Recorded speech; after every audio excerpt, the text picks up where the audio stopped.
Bonjour, bonjour tout le monde. Bonjour, bonjour tout le monde. Alors, très contente d'être avec vous aujourd'hui. J'ai un sujet que j'aime tellement. Je vais prendre un petit peu de temps. Il y a peut-être des gens des fois qui sont live. La plupart, vous m'écoutez en différé. Et là, j'ai compris qu'apparemment que des fois, ça coupe un peu. Mais je pense que c'est le live de Facebook, là. Peut-être que c'est pas parfait, là, notre technologie ici, là. Mais moi, en tout cas, la connexion semble bonne. Alors, s'il y a quelqu'un qui est là, si peut-être me faire un petit coucou, un petit bonhomme sourire, juste quelque chose pour me dire que tout va bien, que le son est bon. Alors, tiens, je vais le monter au maximum, mon son. Je ne sais pas, ça donne peut-être absolument rien, là, mais voilà. Alors, aujourd'hui, les phases du processus de changement. Ça fait longtemps que j'ai écrit là-dessus, que je mijote là-dessus, que je réfléchis à ça et je trouve ça vraiment intéressant parce que premièrement, même si vous n'êtes pas en train de vivre une grosse transition de vie, on est toujours en changement et dépendamment de quelle sphère.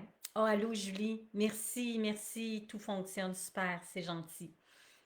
Et dépendamment de quelle sphère de notre vie, parce qu'on vit à plusieurs niveaux, hein? On ne vit pas juste une chose à la fois. Donc, on vit beaucoup de choses en même temps. C'est comme si notre énergie rayonne dans plusieurs axes, si on veut, dans plusieurs sphères, et dépendamment dans quelle sphère de notre vie, amoureux, professionnel, personnel, l'énergie physique, notre sphère sexuelle, amoureuse, financière, tout ça peut être en changement ou pas, mais on va se retrouver dans une des phases que je vais vous nommer aujourd'hui. Donc, ça parle à tout le monde parce qu'on ne peut pas être nulle part. On ne peut pas être dans aucune de ces phases-là. C'est comme pas possible parce qu'on est toujours à quelque part en mouvement. Alors, merci Louise, merci mon amoureux aussi. Alors, les 6 phases du changement, j'appelle ça les 6 phases. Mais là, je veux faire mon disclaimer en bon français, oui. Alors, je vais juste faire une petite note ici.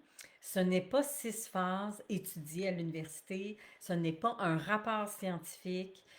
Ça, là, j'ai pas pris ça dans des livres de psychologie. J'ai vraiment pris ça de mon fond. Alors, à l'intérieur de moi, c'est une réflexion. Il y en a peut-être 7, il y en a peut-être 5, comprenez-vous? Moi, je vous en partage 6, mais je ne veux pas ici statuer officiellement qu'il y a seulement 6 phases. Ça peut peut-être se décliner dans une variation différente, mais moi, je veux vous partager ce que j'ai compris, ce que j'ai vécu, ce que je vois chez mes clients aussi. Alors, ma réflexion, la genèse de tout ça, ben, d'un, c'est que juste ce processus-là, je le trouve hyper intéressant, là, premièrement. Et c'est tellement pas linéaire. Et de par mon passé, mes premières études, moi, c'est en art, c'est en scénarisation, c'est en création littéraire. J'ai travaillé dans le milieu artistique, j'ai fait mes propres projets artistiques, fait que tout le processus de création artistique j'ai toujours baigné dans ça et je me suis toujours intéressée à la psychologie de ça avant de vraiment bifurquer.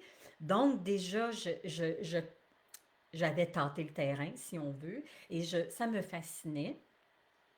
Et ensuite, il y a eu tout bon, l'apprentissage plus de la psychologie et aussi toutes mes formations de yoga, de professeur de yoga. Donc, tout l'apprentissage spirituel de la montée de la Kundalini ou on pourrait dire de l'éveil de la conscience. L'éveil de la conscience, ce qu'on ce qu'on voit partout, c'est, on veut dans le fond faire passer l'énergie, notre énergie spirituelle qui est dormante, toute notre puissance qui dort dans le bas de la colonne vertébrale. Et bon, ce qu'on apprend de l'illumination, c'est que cette énergie monte le long de la colonne, passe à travers chacun des chakras qui représentent un niveau de conscience différent, différent. Et à la fin, pouf, on atteint l'illumination, c'est-à-dire on se désidentifie de notre propre identité, puis on est comme on s'identifie au grand tout. Voilà, je vous ai résumé ça extrêmement rapidement. Là. C'est un petit peu plus complexe que ça. Mais je me suis dit, c'est quoi incarner vraiment un changement? Parce que c'est ça qu'on est venu faire. On n'est pas juste venu ici penser à qu'est-ce que ça pourrait être s'élever spirituellement ou élever notre conscience. On est venu ici pour venir l'incarner dans la matérialité, l'incarner physiquement. Et dans le fond, l'image que j'ai eue, c'est que c'est exactement le contraire. C'est-à-dire qu'on a une vision, on a un appel, on a une inspiration qui vient de l'au-delà.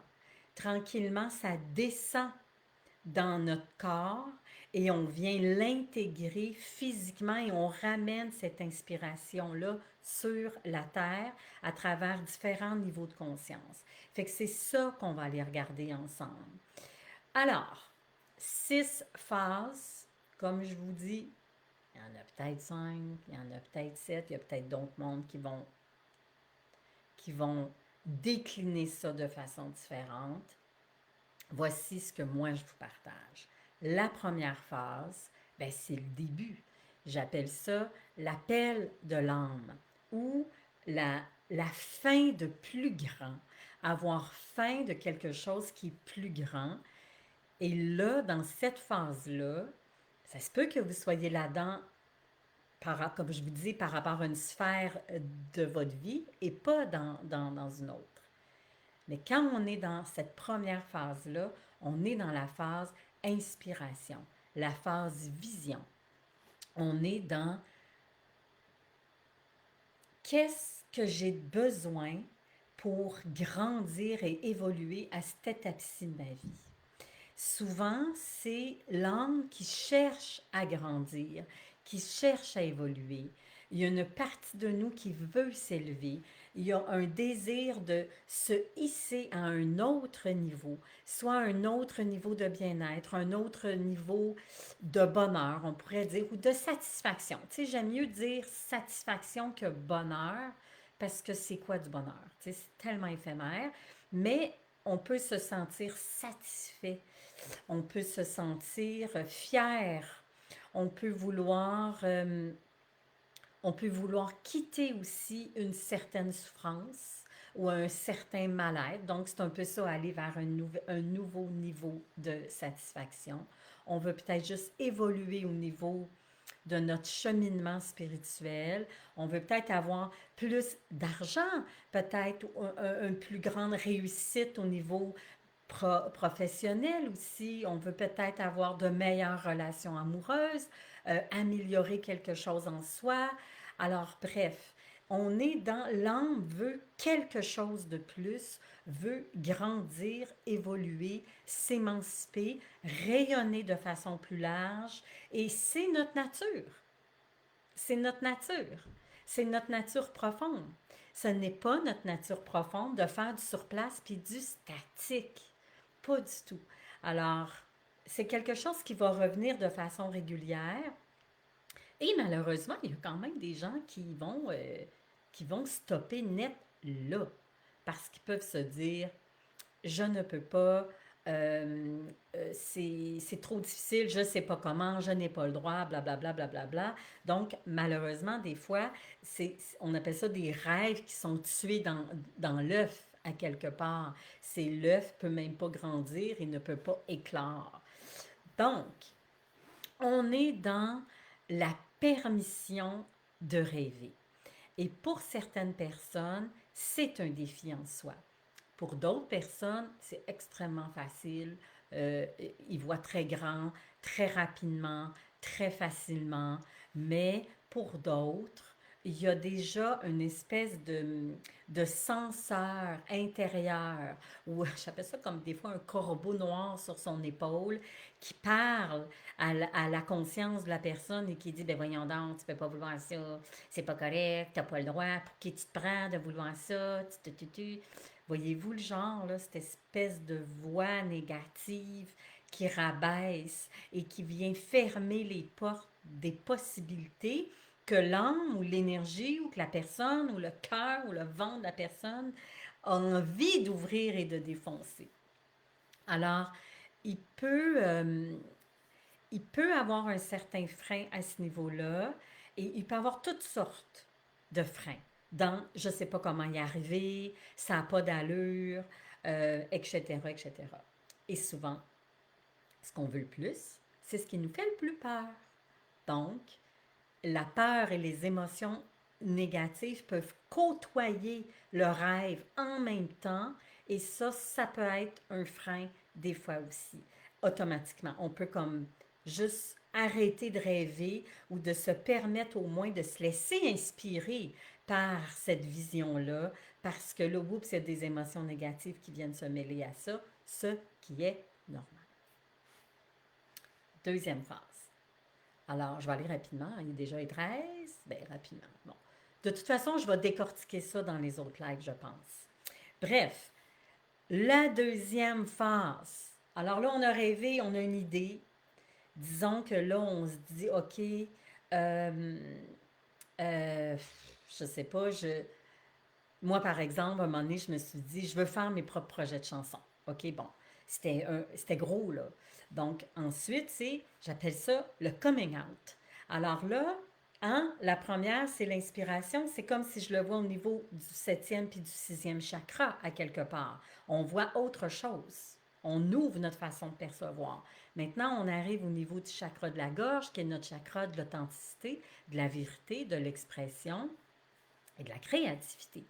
Alors ici, on commence à en parler. On commence à créer, à manifester et c'est les premiers pas. Alors là, c'est bien beau avoir des visions, il faut faire quelque chose avec et pas juste en parler.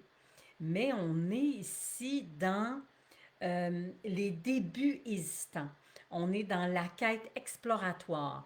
C'est quoi les premiers pas que je peux faire? Qu'est-ce que je peux... est-ce que je peux aller chercher de l'aide? On est dans de la quête d'information et là, on ose commencer à dire aux gens autour de nous, j'aimerais peut-être faire ça, je m'en vais vers ça. Et il y a tout comme l'espèce, c'est là que le courage, il commence, là. Il commence à être très, très nécessaire. Excusez-moi, j'ai un petit chat dans la gorge. Le courage ici, c'est de l'avouer, de le dire, de le nommer. Et ça peut être un très gros défi pour beaucoup de gens. Juste de le dire. Alors, souvent, les gens vont dire, je ne le dirai à personne. Ils vont l'écrire dans un cahier, puis même là, l'écrire et le voir noir sur blanc peut être un défi.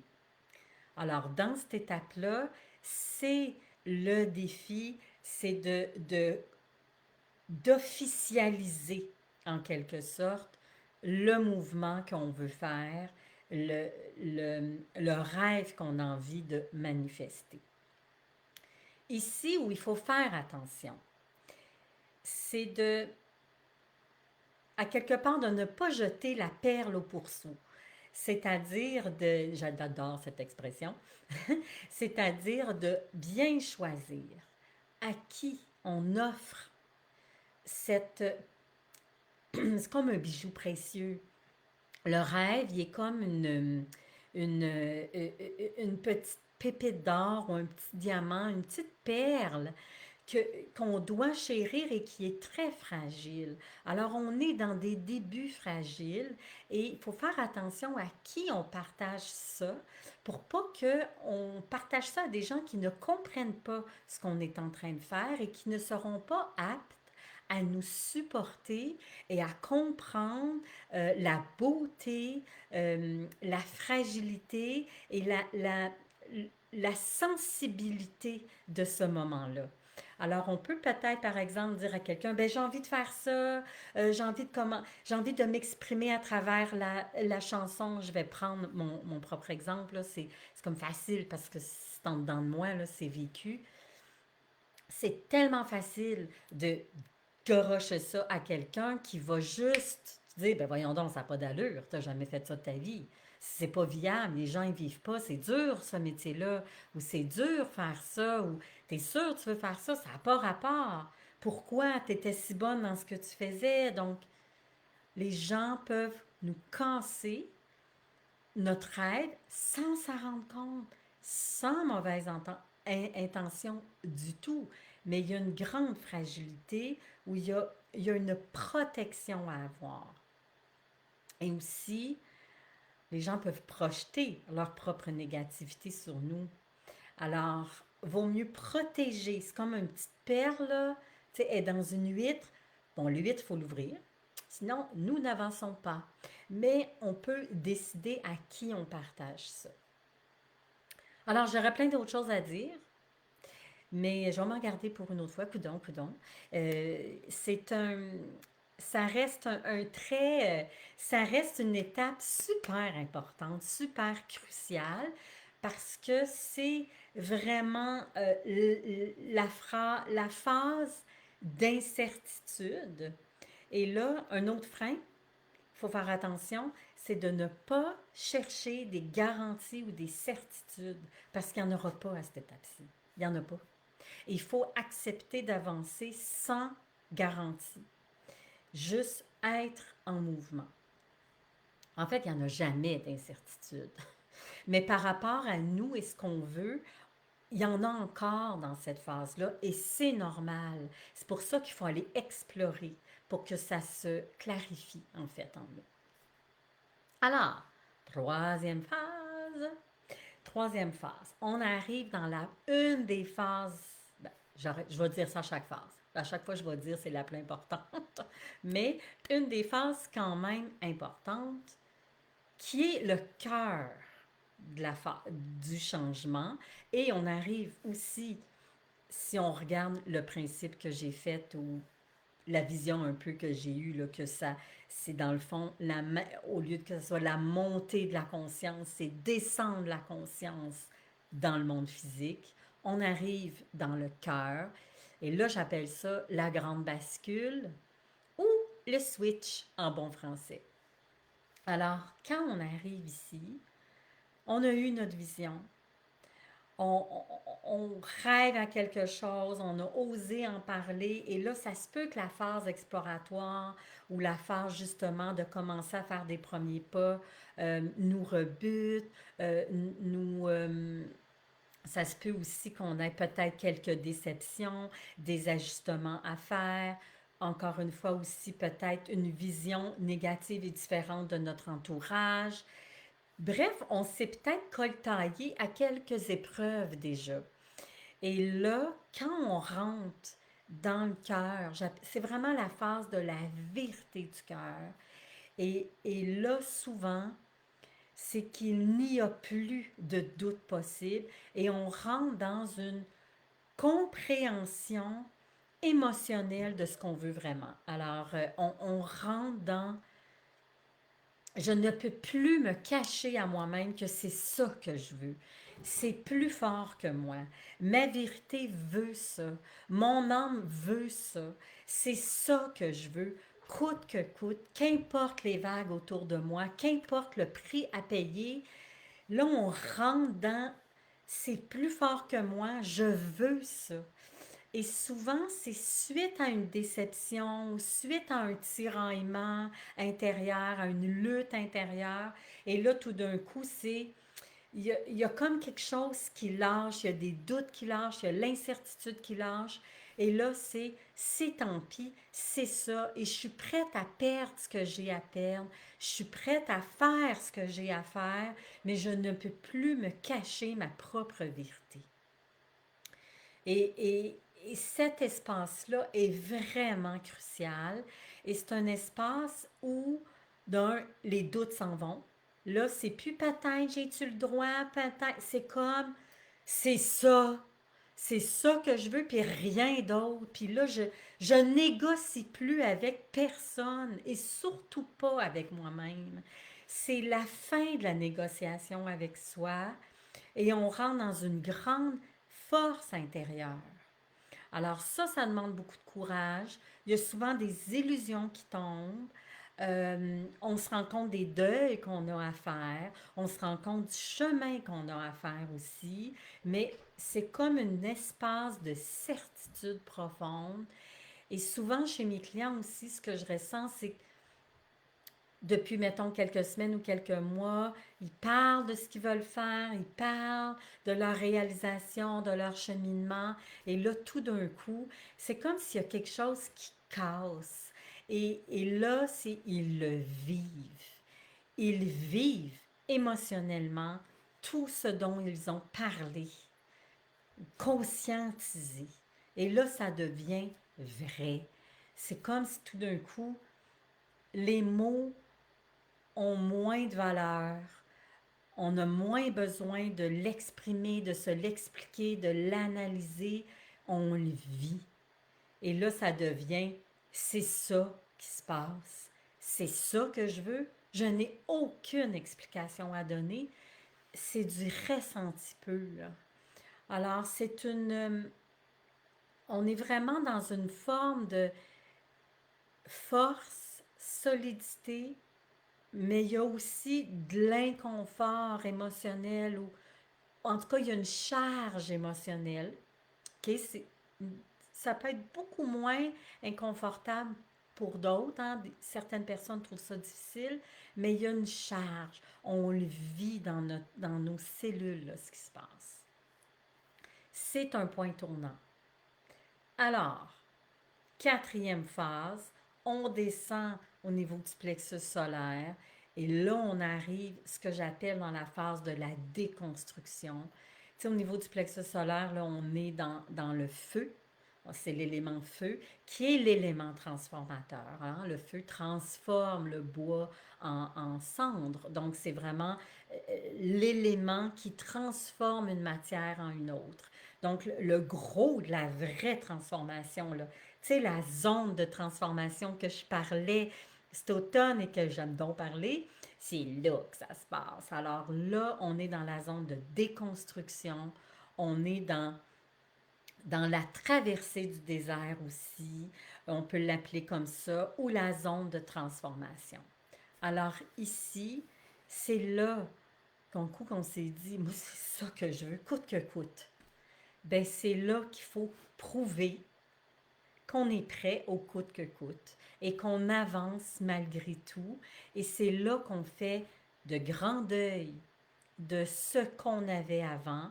C'est là qu'on fait face aux plus gros défis par rapport à ce qu'on veut. Et c'est là qu'on... En fait, c'est là que notre courage est mis à l'épreuve. C'est vraiment la mise à l'épreuve.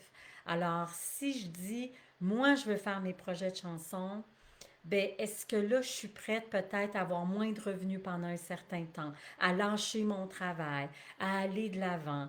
Est-ce que je suis prête à rester focus dans ma motivation profonde, motivation intrinsèque?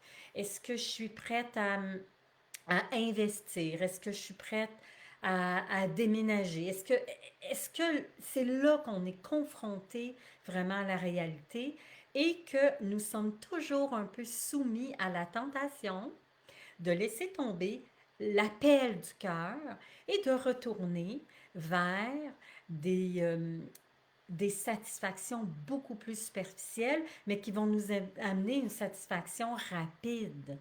Parce que quand on est dans la destruction, euh, c'est la destruction de nos repères. c'est la destruction de ce qui ne fonctionne plus. Tu sais, des fois, quand je parlais dans la zone de transformation, c'est ne plus agir comme j'ai toujours agi habituellement et apprendre une nouvelle façon d'être et rentrer dans la persévérance. C'est pour ça que j'appelle ça la traversée du désert, parce que faut comme avancer sans savoir quand on va émerger, arriver au bout et ne pas reculer. Et souvent, on n'avance pas de repère parce qu'on déconstruit notre façon d'être.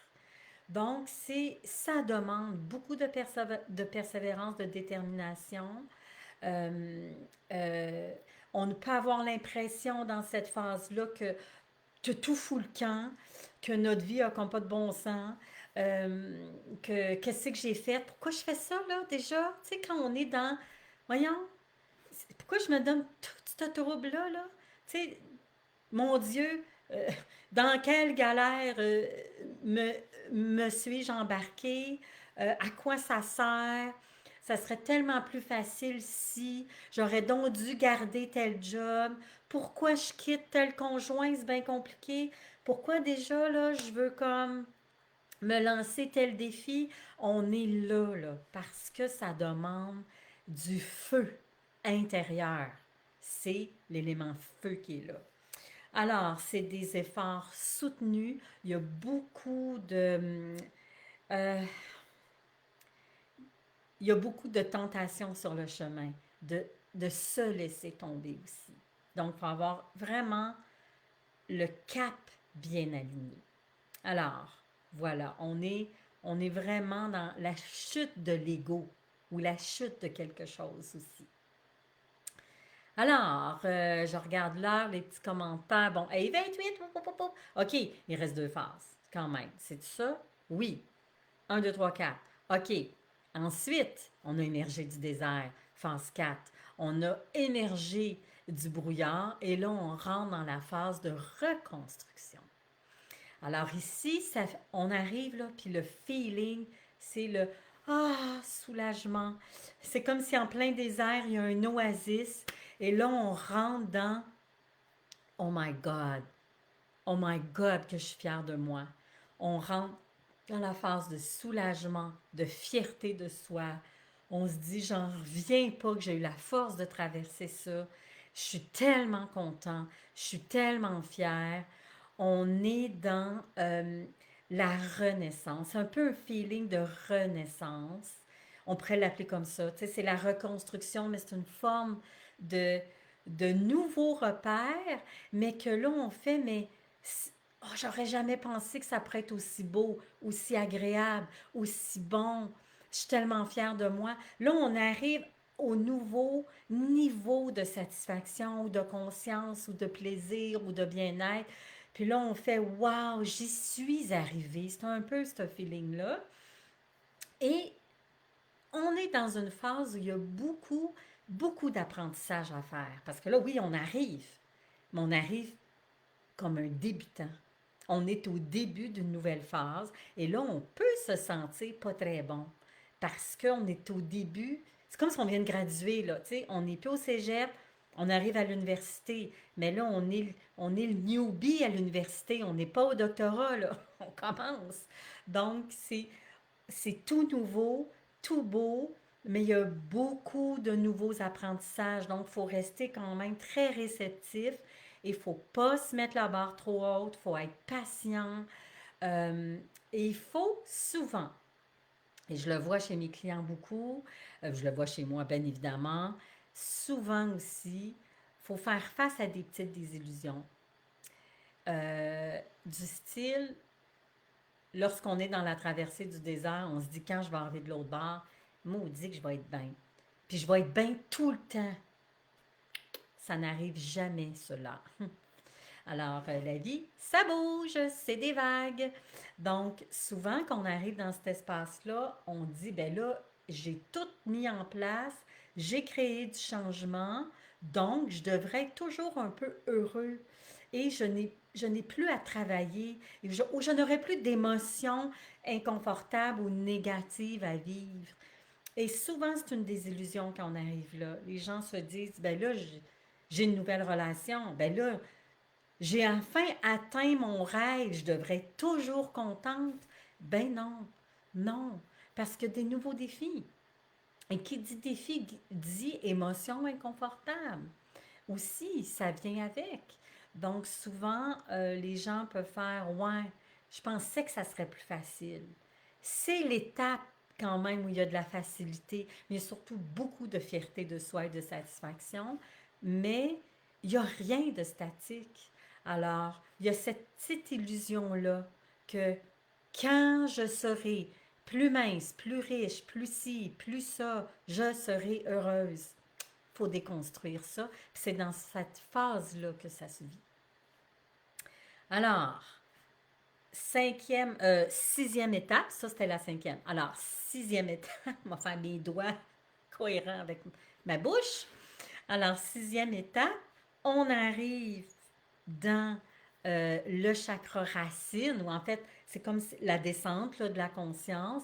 On arrive dans l'incarnation, l'intégration de notre changement ou de ce qu'on veut. Alors, ça aussi, c'est une phase où on se sent solidement ancré, où les changements sont comme intégrés au point où là, on n'a plus à y penser, on est moins dans le débutant qui fait ses apprentissages, on arrive plus dans la phase où on se sent maître, un peu, ou le maître, si on veut, on se sent compétent. C'est la phase où on a envie de partager au suivant et de montrer le chemin aux autres, parce que là, on a accompli tout ce chemin-là. C'est la phase où ça devient comme inné en nous, donc c'est plus facile, c'est intégré dans le quotidien, c'est intégré dans notre posture, dans notre conscience, dans notre hygiène de vie. C'est plus facile, on est plus relax là-dedans, on est comme assis sur quelque chose, on est comme assis à l'intérieur, si on veut. Et là, c'est comme un pilier en fait. Ce qu'on a intégré, ça devient notre base, ça devient notre minimum de bien-être. Alors, ici, c'est beaucoup plus confortable. C'est là qu'on vogue la galère, tu sais, qu'on flotte sur le dos. C'est beaucoup plus confortable. Il y a un petit danger, par contre, qui est quand même assez fréquent, c'est de s'asseoir sur nos lauriers et rester dans une espèce de confort lazy boy, là. Tu sais, c'est là, se te dire, bon, ouf, j'ai travaillé fort pour les 10 prochaines années, moi, je bouge plus. Ou j'ai atteint tel niveau de compétence, satisfaction. J'ai plus vraiment besoin de travailler sur moi, de me remettre en question, de rêver, de me redonner des défis, voyez-vous? Et si on va là, on tombe, oui, dans une solidité, mais on tombe aussi dans quelque chose de trop figé, dans un carcan. Donc, on peut être trop rigide dans cette phase-là aussi. Alors, qu'est-ce qui se passe à la longue quand l'énergie est trop comme bien, puis statique, puis confortable? L'énergie veut plus. On veut prendre de l'expansion. N'oubliez pas, c'est notre nature.